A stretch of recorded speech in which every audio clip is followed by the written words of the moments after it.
no, well, hopefully most people here, there's still more to come, I'm guessing. Let's start off. How many people do you think in the future would consider cycling part or the whole of the Tour de France?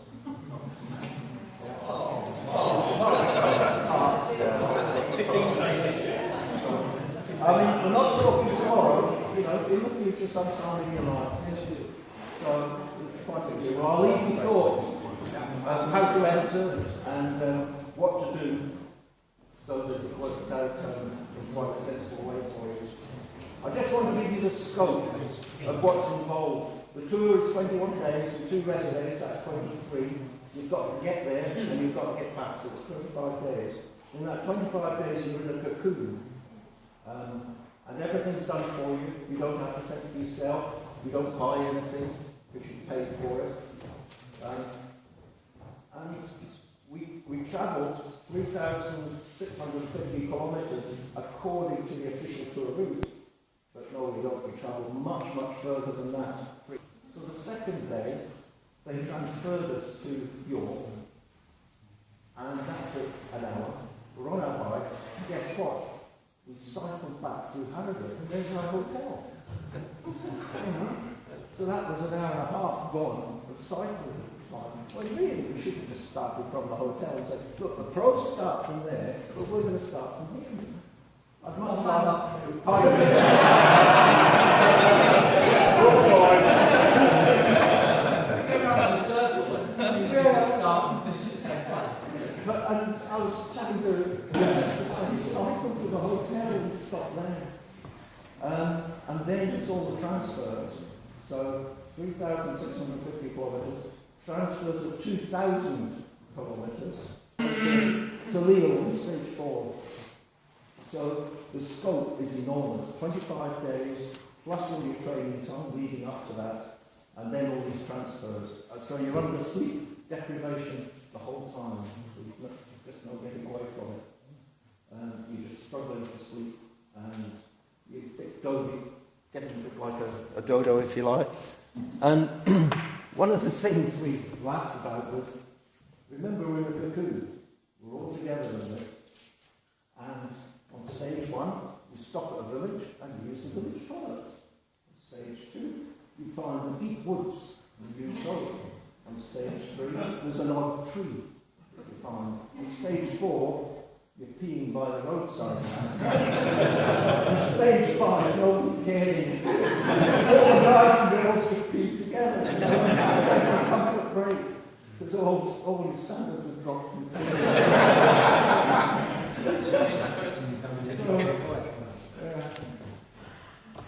So that's the scope of the tour. I could tell you, I don't want to bore you, but I could tell you story after story. You know the story about the wolf dog?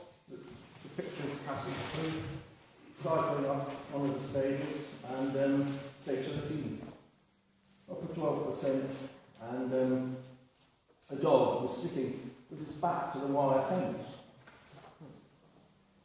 And right beside it were 3 sheep, one in its feet and another 2, and it was leaning against the sheep. I swear it was, you know. That can't be right. And then the sheep started maying, and it wandered off. Then the field of sheep started maying, and the dog looked at me and looked like this. He didn't walk, he looked, just like a wolf. Oh, just amazing. And then appeared a bell around his neck for him. And it turns out he's a Pyrenean mountain dog. And that's what they brought up to do, is to shepherd their own flock. And they're nocturnal creatures. So they sit right through the night and protect their flock. So that was a lovely episode, seeing that dog and pictures going around. The climb to Chamrus, for example, was 24 kilometres in the wet. That was after we had this air ambulance rescue. So I was held up by that. After that, I got a puncture. I pulled into a side turn into a house to repair it, coming down the mountain. And the final riders passed me by, so I was now last. So I phoned in and said, look, I'm last. And they said, whoosh, we've got the van taking down the direction arrows. I said, well, hang on. Where's the van? Because I'm just dropping down into Grenoble. And they said, oh, I haven't reached Grenoble. So I raced down into Grenoble. Then there was an arrow, and I thought, oh, great. So then I was able to follow the arrows into rush hour in Grenoble, got through that. And then I borrowed Chambous, and it was raining, wet, cold, and now getting dark. It was quite late. So they sent a truck down to protect me, and it went behind me, put its headlights on, so I could see the way, and no car could hit me from behind. The crash I had was on stage 5. The stage 5 is cobbles. The cobbles were 1.5 kilometres, then we went on tarmac again, and then a stretch of maybe 3.5 kilometres of cobbles. We were on tarmac, 3 of us riding together, we all knew each other.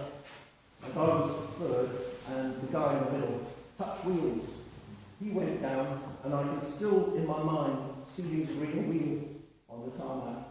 So I had nowhere to go. I hit the rear wheel, went straight over the handlebars, and if you look at my bike, the only damage I got on the whole tour was there and there on the carbon bars.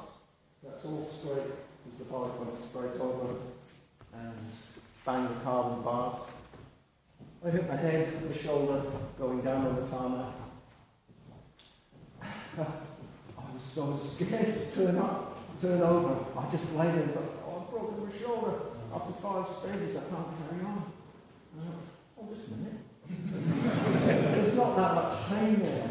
So I sort of moved myself to a sitting position. There doesn't seem to be anything broken. And obviously reduced the road rash, so that didn't count. So got back on the bike and carried on.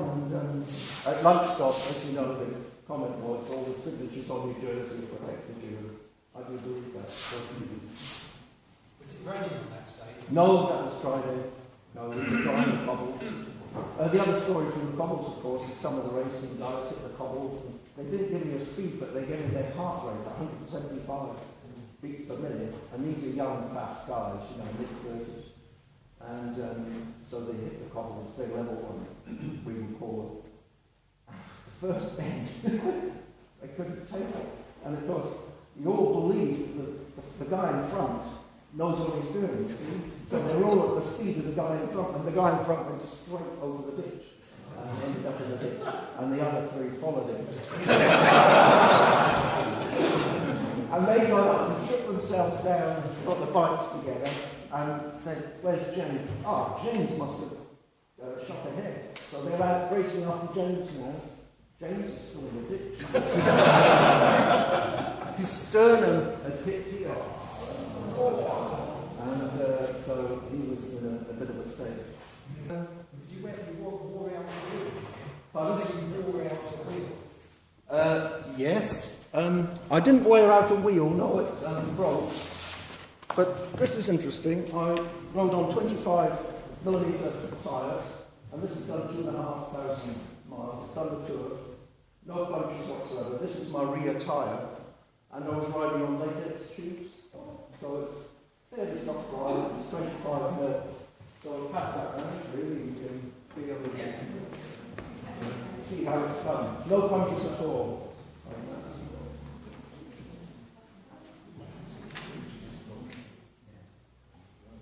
One of the things that was so uplifting for me was the welcome on the Mall. So for those people who came along, thank you so much. That was just terrific because I really enjoyed that, and I got so much out of it. And, so thank you for coming.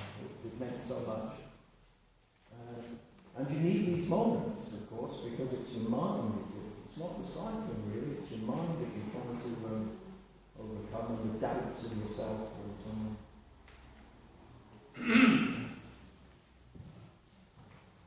Because with people pulling out left, right, and centre on different stages for all sorts of different reasons.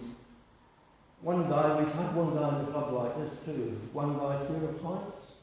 So he cycled up the mountain and he couldn't get down off the mountain. So he had to get in a van.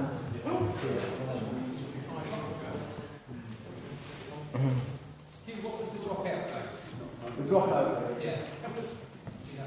There's 34 of us in the picture at the finish, and I think we started with 40, but that's the people who did the whole thing. The people who didn't do the whole thing and coming on days with us, race the truck. There's all sorts of reasons, physical reasons, mental reasons, couldn't cope, should have been there. And two guys famously on one ride, we were climbing 3,500 metres, I think, and the next day was 4,500. And on the 3,500 metres spot, at one of the food stops, they phoned Ryanair, booked their tickets, straight to our taxi. And he said, we've come unprepared, you know, we're not going on a full cost. So, you know, and there's some terrific things. I found a lot of people who had ridden the tour in previous years. And one group in particular were racers from Isha, and they were racing down the shores. Well, if you go on the tour, don't have racing. Because on stage, I think it was stage 19, they weren't going to do 2021, they were going to do 19, and then they planned a tour of Bordeaux wine district, because that's where they were. So our guide Phil said, the racing guys are going to lead us today, so they'll be at the front, and they'll lead us all the way through, you know, the 200 kilometres. Oh yeah? So we started off, one of them with a puncture. That took 10 minutes, so we're all 10 minutes ahead of the racing guys now. The next thing, they broke a spoke. So we're now 20 minutes ahead of the racing guys. And so it went on, it was comical the whole day. And then they said, look, let's just stay at the back. You know, the four racing guys stayed at the back. They came to have some fun, and they did. I remember so reading your blog, Hugh, I know you had a blouse, and you had it at the beginning of the tour. I did. I've had it before, so I knew what it was. How long did that last? A day and a half, maybe. Yeah. Well, I'm not troubled about it, Boris. It's just knowing what makes your heart rate spike, and then riding within that. And normally you can shake it off within 2 or 3 days. The way to do it is stop, get occupied, and hold your heart rate. But like anything, you've got to live with it, get on with it. On my crash, I damaged the ligament, and that was stage 5 of my ankle. And the physio checked me and said there was no broken bones. And she said it'll probably swell up, and it'll take 9 months before it goes down, and that's the case. So everyone cycles with some sort of injury at a particular time. I was reading about the pros, and I mean, their rest days, what do? They go out for a ride. Because they have to keep their legs moving. Although it's not tough, they ride on their rest days. What happens? You see that? When we were riding on to a rest day, that was what everyone said. We'll go for a ride, we'll do this. I will.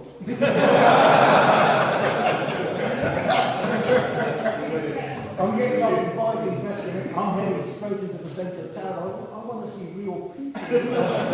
Walking around just with silly clothes, you know, I just want to get out of this clothes. Do that. When we came to the rest day, nobody mentioned riding. Nobody touched the bike. Nobody touched them. We touched our bikes, because of course we've serviced them, the wheels came off, you know, we completely redid the bikes, changed brake pads and all. But you didn't have any problems from resting and, you know, the legs the next day? Oh no. The legs need the rest. Desperate to see. Whether the pros go or not, I'm not too sure. Yeah, but no, certainly the pros, they do right. amateurs go. You stopped in a cafe, didn't you, halfway around the time trial? That was the time trial. But what happened? I was going quite well first. I'm like, come to the village. And they waved me down. I said, no, don't go any further. We're having a stop at a cafe, and they were talking about it beforehand. And I wasn't sure whether it was semi-serious or not, because with some guys there quite fast. And some of the guys came down on those white lines. You lose your wheel in the wet. Did you see a lot of preparation? Because you was a week ahead of the tour. Yeah. Did you see a lot of preparation getting ready for the tour? I did. In fact, that reminds me to. Yes, did. Yorkshire was phenomenal. It was like a carnival atmosphere. There was pumping everywhere. There's the famous one lady painted little knitted little shirts. So then the whole of Yorkshire seemed to be knitting these little shirts. And for bumping, it was just gorgeous. You know, I think looking back at the tour, that's what stands out more than Yorkshire. Yes, and then when we hit Sheffield, Sheffield's on Seven Hills, I didn't know that, but I do now. When we came into Sheffield, remember on this fabulous tarmac, it was wonderful, it was beautifully rolled, black, jet black, the day was, we had times pressing on, I'd stand here all day. Are there any other questions? Sorry, the maintenance of the bike, you mentioned replacing brake blocks and things. Did somebody do that for you? Yes, the mechanics travel with me, two mechanics, and the RAF people are RAF engineers, and so they're very good, but one works through the night, and when you bring your bike in and something wrong with it, there's a whiteboard, you mark it, you've got your name tag around the bike, you mark your bike. If you're thinking of doing this tour, it's for charity. The charity is run by a family. The family is very closely involved with the charity, and they set up this organisation called Tour de Force. And that is an organisation of just 2 people, 3 people maybe. And they pull in all these people from the RAF to support you and help you through. And I suggest if you're thinking of doing it, it's worth doing 3 stages to get a feel of what's happening and how your bags are moved. And then, if you want to plan the whole thing, take another year, another few years ahead, and then you can do that. Also, if 2 of you get together, or even more, you'll get accepted. Because the rest of us have to apply by a computer. And it's a bit of hit and miss. So even though you're doing preparation mentally, I'm doing this, and you chat to family and say I'm going to be away